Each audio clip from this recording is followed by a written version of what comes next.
इंदौर एक छोटे से घर के बाहर एक कार खड़ी थी। मोहल्ले के लोग उस घर के अंदर निकलते हुए तानका झांकी करने की कोशिश कर रहे थे और अंदर एक 29 साल की लड़की साड़ी पहने अपनी पलकें झुकाए बैठी थी और कुछ लोग उसके आसपास उसको घेर के बैठ के आपस में बातें कर रहे थे।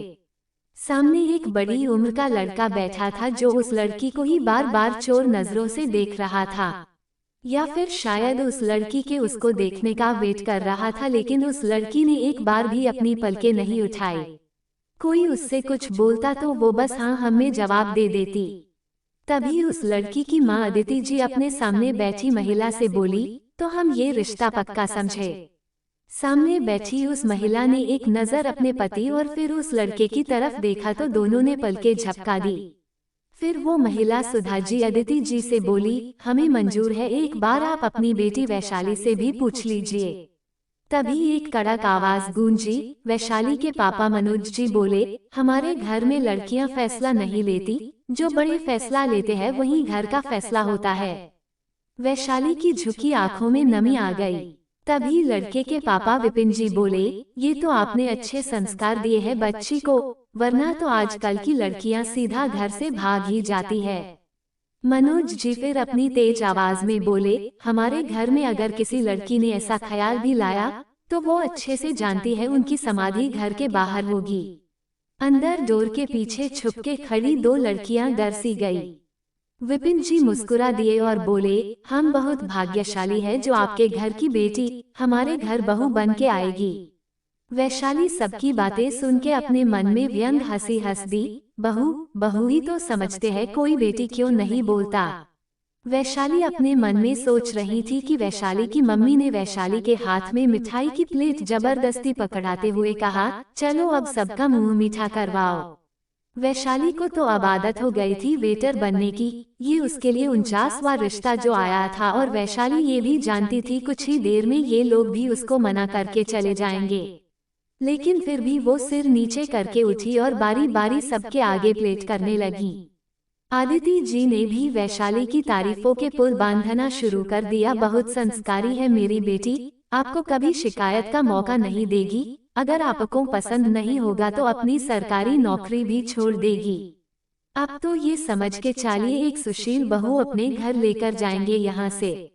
वैशाली फिर मन में हंस पड़ी और बोली, सरकारी नौकरी की ही तो वजह से इतने रिश्ते आते हैं, वरना तो मेरे ही घर वाले फांसी दे देते मुझे। और बहू क्यों, सीधा नौकरानी बोलो ना। वैशाली मिठाई की प्लेट लेकर लड़के के पास तक आ गई थी कि लड़के ने मिठाई उठाते हुए वैशाली के हाथ को छू लिया। वैशाली ने तुरंत नजरें उठा के उस लड़के को देखा तो उसकी आंखों में एक बार फिर नमी तैर गई। वो 45 साल का कोई आदमी था।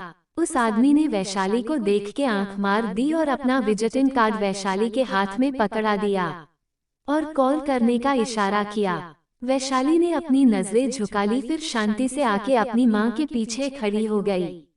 तो लड़के वाले खड़े हो गए और लड़के की माँ सुधा जी हाथ जोड़ते हुए बोली, तो बहन जी अब हमको इजाजत दीजिए, हमको आपकी बेटी बहुत पसंद आई, बस घर जाके पंडित जी से सीधा शादी का मुहूर्त निकलवा के आपको 1-2 घंटे में कॉल करके बता देते हैं। सभी के फेस पर मुस्कान आ गई और आदिति जी ने लड़के वालों को विदा कर दिया। लड़के वालों के जाते ही डोर के पीछे जो लड़कियां छुपी थी वो बाहर आ गई और जो नाश्ता बचा था वो जल्दी जल्दी उठा के कुछ खाया और कुछ अपने हाथों में भर लिया कि तभी आदिति जी और मनोज जी अंदर आए तो सब सुन्ना होकर खड़े हो गए। मनोज जी ने एक नजर वैशाली को घूर के देखा और आदिति जी से बोले, इस लड़की से बोल दो इतनी मुश्किल से कोई लड़का तैयार हुआ है, अभी पंडित जी जो जो रस्म और रिवाज बोले शांति से बिना मुंह बनाए कर दे। उद्धरण चिन्ह। आदिति जी ने अपना सिर हाँ में हिला दिया। मनोज जी अपनी किराने की दुकान जाने के लिए अपना फोन और स्कूटी की चाबी उठाते हुए घुमा के वैशाली को ताना मारते हुए बोले, कुछ शुभ काम होता है तो पहले ही ये मुंह बना के बैठ जाती है, इसकी काली नजर पहले काम को बिगाड़ देती है। वैशाली चुपचाप सिर नीचे करके खड़ी थी, शायद ये उसके लिए कुछ नया नहीं था, 7 साल से वो यही ताने गलियां ही तो सुन रही है। मनोज जी ताने मारते हुए घर से निकल गए कि वो दोनों लड़कियां खुशी से उछलने लगी और आपस में बोली, अब इस मंगली की शादी हो जाएगी तो हमारा भी नंबर लग जाएगा। वैशाली ने अपनी दोनों बहनों को एक दर्द भरी मुस्कान के साथ देखा, फिर अपने कमरे की तरफ जाने लगी कि घर का लैंडलाइन फोन बजा। आदिति जी ने फोन उठाया तो दूसरे साइड की बात सुन के वो रोने लगी और बोली, बहन जी कोई तो उपाय होगा, एक बार पंडित जी से बात करके देखिए। पर कॉल कट हो चुका था। आदिति जी की बस इतनी सी बात सुन के वैशाली समझ गई थी लड़के वालों का फोन था और उन्होंने भी शादी के लिए मना कर दिया और अब उसकी मार खाने की बारी आ गई। उसका सोचना था कि आदिति जी गुस्से में बेलन लेकर आई और वैशाली को मारते हुए बोली, डायन तू मर क्यों नहीं जाती? ऐसी मांगलिक है तू कि बड़े से बड़ा मांगलिक लड़का भी तेरे से शादी करने के बाद संकट में आ जाएगा। 29 साल की हो गई है पर शादी का पता ठिकाना नहीं है। तेरी वजह से तेरी ये दोनों बहनें पड़ी हुई है, तेरी वजह से तेरे भाई की शादी नहीं हो पा रही है। लड़की वाले बोलते हैं जिस घर में 3-3 कुंवारी लड़कियां हो उस घर में अपनी लड़की नहीं देंगे। अब क्या बताऊं उन लोगों को, ये मांगलिक लड़की जो पड़ी है मेरे घर में हमारा नाश करने के लिए। आदिति जी बस वैशाली को बुरा भला कहते हुए मारे जा रही थी और वैशाली चुपचाप बस आंखें भींचे रोते हुए दर्द सह रही थी। दर्द मार पड़ने का नहीं, अपनी ही माँ से इतनी जली कटी बातें सुनने का था। वो मांगलिक थी, इसमें उसका क्या दोष था? उसके मंगल दोष को दूर करने का कोई उपाय नहीं था तो उसकी क्या गलती थी? लेकिन सब तो उसको और उसके नसीब को ही दोष देते थे। वैशाली शांत खड़ी सिर नीचे करे मार खा रही थी, उसको अब मार खाने की भी आदत पड़ चुकी थी। आदिति जी वैशाली को मारते हुए थक गई तो वही थक के चेयर पर बैठ गई और बोली, तू चली जा यहाँ से, तुझे कोई लड़का पसंद हो तो भाग जा उसके साथ, बस हमारा पिंड छोड़ दे। तेरी वजह से तेरी इन दोनों बहनों की शादी नहीं हो पा रही। तू तो है ही मनहूस, पर तेरी वजह से इन दोनों की शादी की उम्र निकली जा रही है। तेरा भाई, ये लड़कियां सब तेरी वजह से बैठे हैं। चली जा, कहीं भी जाके मर, बस चली जा वरना मैं मर जाऊंगी। बोलते हुए अदिति जी का गला सूखने की वजह से खांसने लगी। वैशाली की दोनों बहनें आगे आई और वैशाली को घूरते हुए अदिति जी को लेकर अंदर चली गई।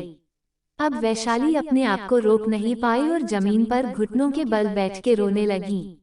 उसको आज अपनी माँ की बातें जरूरत से ज्यादा बुरी लगी थी। वो भी तंग आ चुकी थी इन सब चीजों से। 5 साल से कोई उससे ठीक से बात नहीं करता था। उसको हर बार ऐसा फील करवाया जाता था सब दुखों की वजह वो है, लेकिन उसके अंदर इतनी हिम्मत ही नहीं थी कि वो अपनी जान खुद ले सके। अगर ऐसा होता तो वो कब का अपनी जान दे चुकी होती। उसने एक बार नींद की गोलियां खा भी ली थी, लेकिन उसको इतनी उल्टियां हुई कि सारी दवा निकल गई और दवा का उल्टा रिएक्शन हुआ। उसकी तबीयत इतनी बिगड़ गई कि घर वालों को मजबूरी में उसको हॉस्पिटल लेकर जाना पड़ा और वहां डॉक्टर ने तुरंत उसको चेक करके बोल दिया, इन्होंने बहुत सारी नींद की गोली ली है, इन्होंने सुसाइड करने की कोशिश की है, ये पुलिस केस है, मुझे पुलिस को इन्फॉर्म करना होगा। जैसे तैसे डॉक्टर को समझाया ये गलती से हुआ, आप पुलिस को मत बुलाओ। बहुत हाथ पैर जोड़ने के बाद वो डॉक्टर माना और फिर वैशाली को घर आके जिन चीजों का सामना करना पड़ा वो तो भगवान दुश्मन तक को ना दिखाए। तब से जो घर वाले उससे थोड़ी बहुत बात कर लेते थे वो बिल्कुल बंद हो गई। वो घर की नौकरानी और घर पर ला के पैसे देने वाली मशीन बन के रह गई। वैशाली ने अपनी हिम्मत जुटाई और हॉल में फैले नाश्ते के बर्तन उठाने लगी। यही तो काम था उसका। सुबह पहले जल्दी उठ के घर का सारा काम निपटाओ, फिर पूरे दिन का 5 लोगों का खाना बना के रख के स्कूल जाओ। फिर जब 3 बजे वापस आओ तो खाए पिए सारे बर्तन धो, फिर शाम के खाने की तैयारी करके फिर रात के सारे बर्तन करके सोने जाओ। वो अकेली 5 लोगों का सारा काम करती थी। वजह बस एक थी, वो मांगलिक थी, घोर मांगलिक। उसके लिए 21 साल के होते ही लड़का ढूंढना शुरू कर दिया था, लेकिन आज वो 29 साल की थी, उसके लिए कोई लड़का नहीं मिला। वो एक सरकारी टीचर है इसलिए रिश्ते भी आते रहते थे, लेकिन जब कुंडली मिलाई जाती थी तो सब मना करके चले जाते थे। उसने आज तक पंडितों के कहने पर अनगिनत पूजा की होगी, कभी पेड़ से शादी तो कभी बकरे से शादी, लेकिन उसकी कुंडली में कोई असर नहीं पड़ा। उसका मंगल वही का वही रहा। अगर देखा जाए तो उसकी अभी तक 3 शादियां हो चुकी है, पर पेड़ और जानवरों से। वैशाली सारा काम निपटा के अपने कमरे में आ गई, लेकिन अभी भी उसके कानों में अपनी माँ की आवाज गूंज रही थी। उनके बोले वो कटु वचन उसके दिल को कुचल रहे थे। वैशाली ने कुछ सोचा और सो गई। शाम वैसे ही हो गई थी और उसने सबका खाना बना के रख भी दिया था। रोने की वजह से वो गहरी नींद में सो गई थी और गुस्से की वजह से किसी ने उसको रात के खाने के लिए उठाया तक नहीं। सुबह वैशाली की नींद खुली तो वो अपने कामों में लग गई, पर आज उसके लिए एक और काम बड़ा हुआ था। रात के खाने के बर्तन जो वो सो गई थी तो कर नहीं पाई। वैशाली ने जल्दी जल्दी सारा काम निपटाया और अपने स्कूल के लिए बस स्टैंड निकल गई। वैशाली स्कूल पहुंची तो वो आज थोड़ा लेट हो गई थी तो प्रेयर हो चुकी थी। वैशाली ने अपनी एंट्री की और जल्दी जल्दी अपनी क्लास की तरफ जाने लगी तो एक 29 साल का लड़का भागते हुए आया और वैशाली के साथ चलते हुए बोला, गुड मॉर्निंग मिश्रा जी। वैशाली मुस्कुरा के बोली, गुड मॉर्निंग मिश्रा जी। दोनों के सरनेम मिश्रा थे तो दोनों ही एक दूसरे से ऐसे ही बात करते थे। वो लड़का अजीत वैशाली से थोड़ा सकुचा के बोला, कल आपने छुट्टी ली थी। वैशाली बिना किसी भाव के बोली, हाँ लड़के वाले देखने आए थे।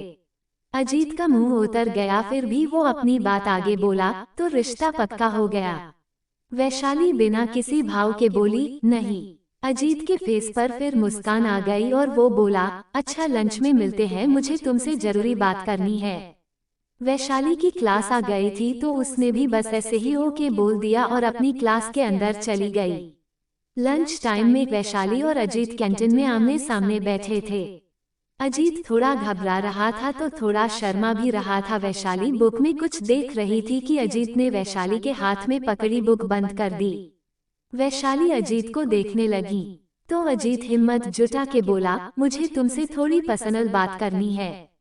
वैशाली, हाँ बोलो। अजीत अपनी फिंगर क्रॉस करके बोला, वो हम दोनों सेम एज के हैं, हमारा प्रोफेशन भी एक है, हम दोनों अच्छे सरकारी स्कूल में अच्छी सैलरी पैकेज के साथ काम कर रहे हैं, मैं अच्छे से सेटल हूँ, तो मैं वो तुमसे।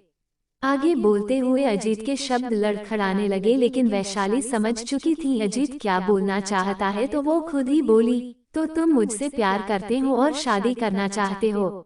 अजीत थोड़ा असहज हो गया और लेकिन उसने अपना सिर हाँ में हिला दिया। वैशाली एक सपाट लहजे में बोली, मैं शादी के लिए रेडी हूँ।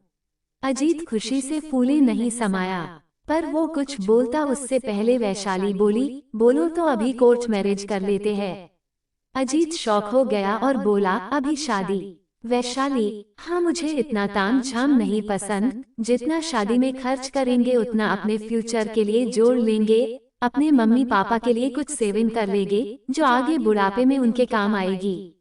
अजीत मुस्कुरा के बोला, तुम्हारी यही सादगी मेरा दिल ले गई। वैशाली ने कोई रिस्पॉन्स नहीं दिया और अपनी बात आगे कंप्लीट करते हुए बोली, लेकिन मैं घोर मांगलिक हूँ, तो क्या तुम मुझसे शादी करोगे? क्योंकि मेरे ग्रह दशा के हिसाब से शादी होते ही मेरे पति के जीवन में संकट ही संकट होंगे और हो सकता है वो 1 महीने के अंदर मर जाए।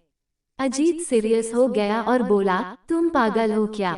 पढ़ी लिखी होकर इन सब बातों में विश्वास रखती हो? वैशाली एक दर्द भरी मुस्कान मुस्कुरा दी और बोली, मेरे मानने या ना मानने से क्या होता है, तुम एक बार अपने पेरेंट्स से बात कर लो, अगर वो हाँ बोलते हैं तो आज ही शादी कर लेते हैं। अजीत मुस्कुरा दिया और बोला, बस 5 मिनट रुको, मैं अभी अपने घर पर बात करता हूँ, देखना वो तुरंत मान जाएंगे। वैशाली ने बस अपना सिर हिला दिया, पर मन में वो हंस रही थी। अजीत चला गया तो वैशाली भी फिर से अपनी बुक में कुछ पढ़ने लगी। वो बैठी जरूर वहाँ थी, लेकिन वो जानती थी अब शायद अजीत वापस नहीं आएगा।